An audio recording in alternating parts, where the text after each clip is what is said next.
Everyone, welcome to my channel. I am Suhani and this is a very special video for revision and to recall the concepts of lesson 1 matter in our surrounding chemistry class 9th. As you know, I am a new YouTuber. As I want you to support me, provide me your suggestion to improve my videos so that I can provide you my best. So now moving to the topic of the video, matter in our surrounding. This video is for revision and it covers all the important points of this chapter too. So, moving to the next topic of this chapter, which is states of matter. Matter can be classified as solid, liquid and gases on the basis of interparticle force and their arrangement of particles. Matter को हम 3 types में divide करते हैं या classify करते हैं, जो है सॉलिड, लिक्विड एंड गैसेस, और हम उसे इंटर पार्टिकल फोर्स के और उसके अरेंजमेंट होते हैं जो पार्टिकल्स के, उसके बेस पे हम उसे डिवाइड करते हैं. These 3 forms of matter are interconvertible by increasing or decreasing pressure and temperature. और ये जो 3 स्टेट्स हैं मैटर की, उन्हें आपस में एक्सचेंज किया जा सकता है, जैसे कि सॉलिड को लिक्विड में चेंज किया जा सकता है, लिक्विड को गैसेस में, गैसेस को सॉलिड में. उनका टेम्परेचर इंक्रीज़ करके या डिक्रीज़ करके या प्रेशर इंक्रीज़ करके या डिक्रीज़ करके. जैसे एग्जांपल में हम आइस को कन्वर्ट कर सकते हैं सॉलिड से लिक्विड में टेम्परेचर को इंक्रीज़ करके.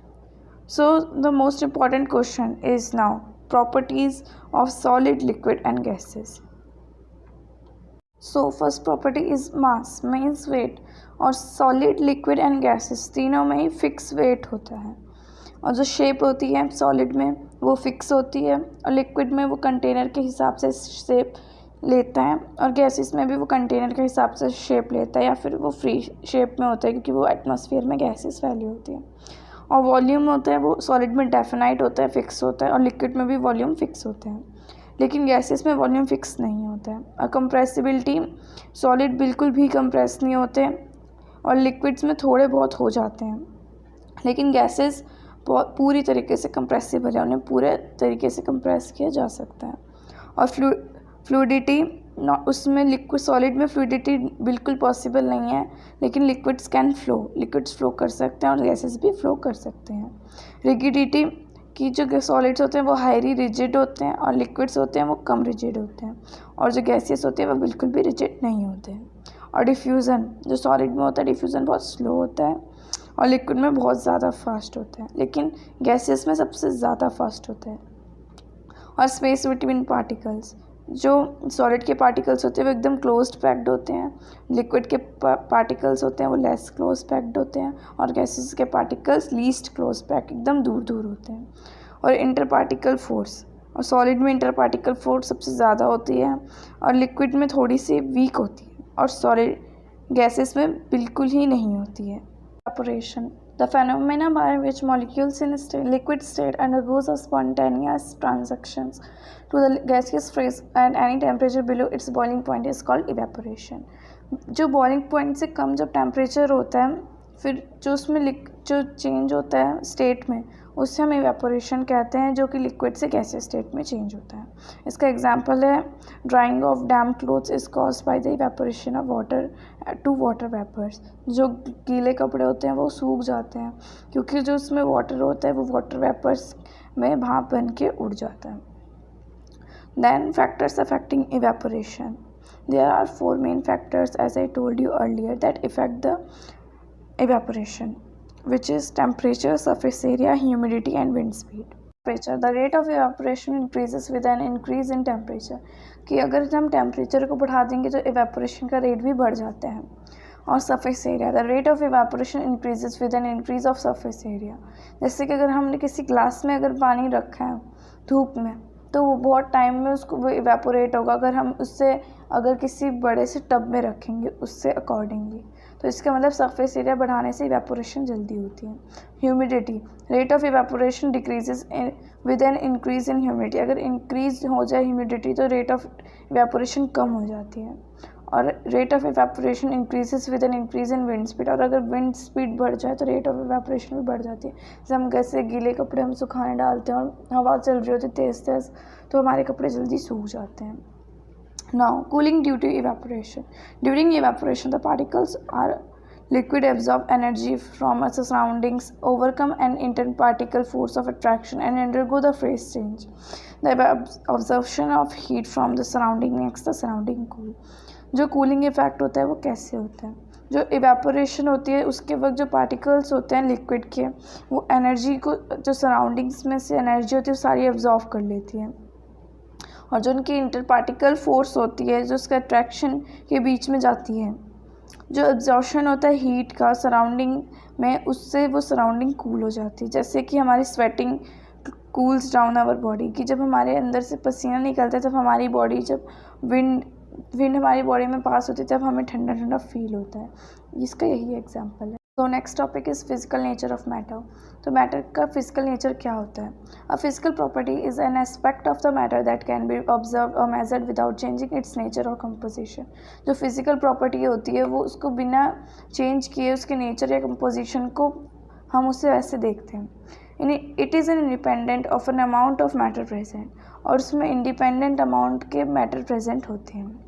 Physical properties include appearance, colour, order, density, texture, melting point, boiling point, solubility etcetera. और जो उसकी फिजिकल प्रॉपर्टीज़ होती हैं उसमें उसका appearance, colour, order, density, texture, melting point, boiling point, solubility etcetera ये सब आते हैं।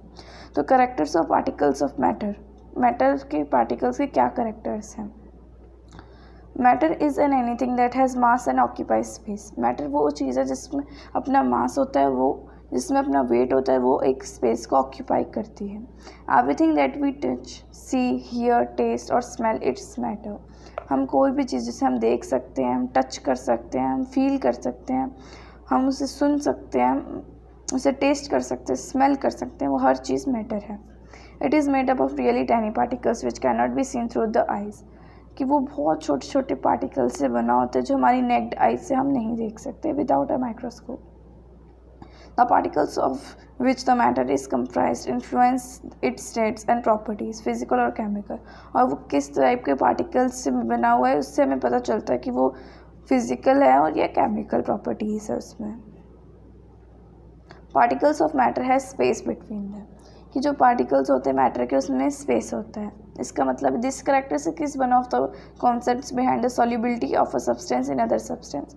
और इस कैरेक्टरिस्टिक की वजह से कि सॉल्युबिलिटी जो होती है कि एक सब्सटेंस दूसरे सब्सटेंस पे मिल जाते हैं, घुल जाते हैं, वो पॉसिबल होती है। जैसे कि जो हम डिज़ोल्व करते हैं शुगर को वाटर में, तो वो जो वाटर लेवल होता है उसमें कोई भी राइस नहीं होता, क्योंकि जो शुगर के पार्टिकल्स होते हैं, जो वाटर के पार्टिकल्स हैं, उसमें जो स्पेस होता है उसमें जाके मिक्स हो जाते हैं, डिज़ोल्व हो जाते हैं। तो इसका मतलब यही है कि particles of matter have space between them. अगर उनमें स्पेस नहीं होता तो शुगर के पार्टिकल्स डिज़ोल्व नहीं हो पाते। Next topic, particles of matter are always in motion. तो particles of matter show continuous random movements due to the kinetic energy they process. जो पार्टिकल्स होते हैं मैटर के उनमें मोशन होता है, उसमें कुछ ना कुछ मूवमेंट होता रहता है, क्योंकि जितने ज़्यादा स्पीड से वो मूव करते हैं उतनी ज़्यादा उनमें काइनेटिक एनर्जी होती है, और जो काइनेटिक एनर्जी होती है वो उनकी मूवमेंट में उन्हें हेल्प करती है।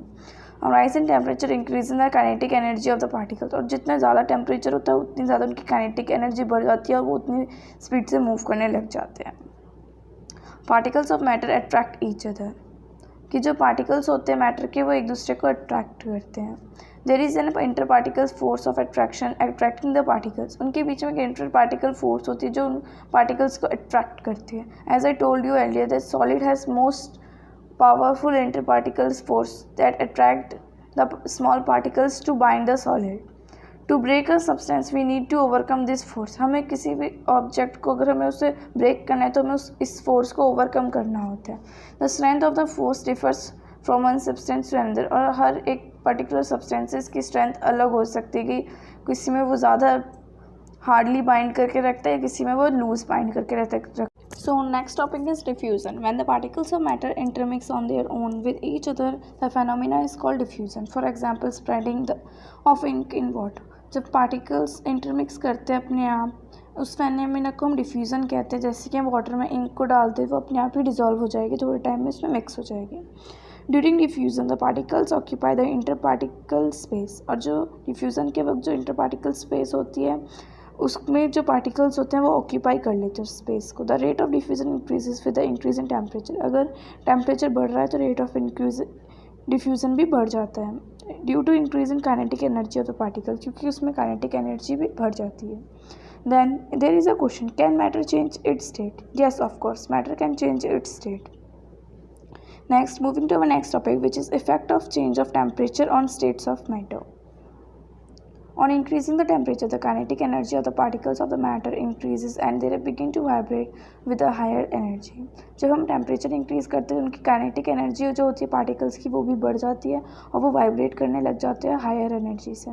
Therefore, the interparticle force of the attraction between the particle reduces. The particle get detached from their position, begin to move freely. और जो उनकी इंटरपार्टिकल फोर्स होती है अट्रैक्शन की, वो कम हो जाती है. जो पार्टिकल्स होते हैं एक दूसरे से दूर दूर भागने लग जाते हैं, मूव करने लग जाते हैं फ्रीली.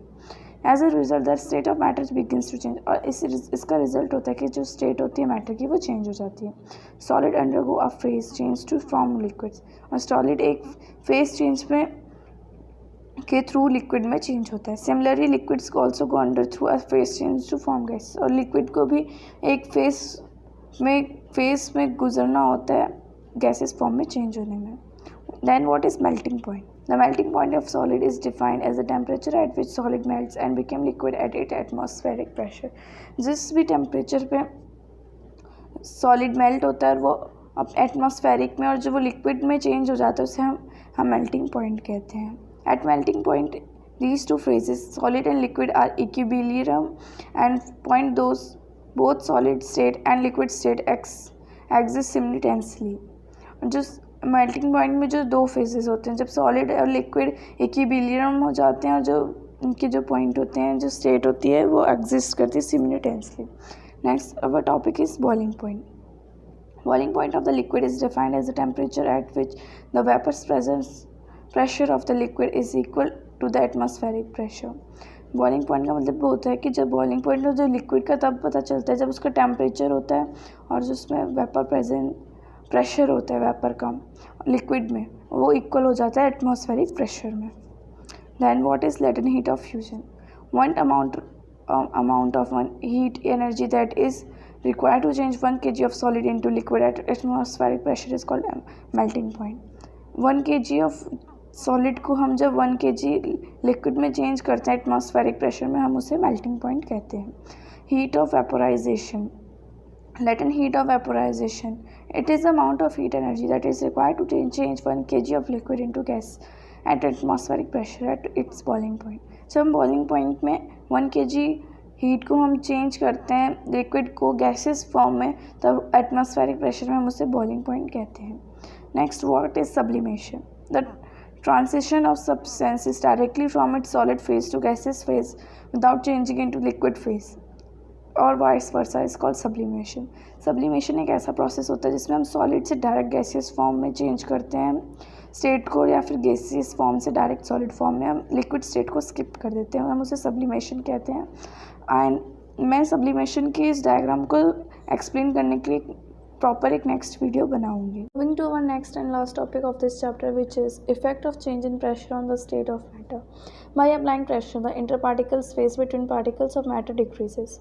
जब हम प्रेशर अप्लाई करते हैं जो इंटरपार्टिकल स्पेस होती है मैटर की वो कम हो जाती है, और जब हम प्रेशर को अप्लाई करते हैं जो उसके और उसके या फिर उसके टेम्परेचर को हम कम कर देते हैं, तभी हम सॉलिड को लिक्विड में या लिक्विड को गैसेस फॉर्म में चेंज कर सकते हैं.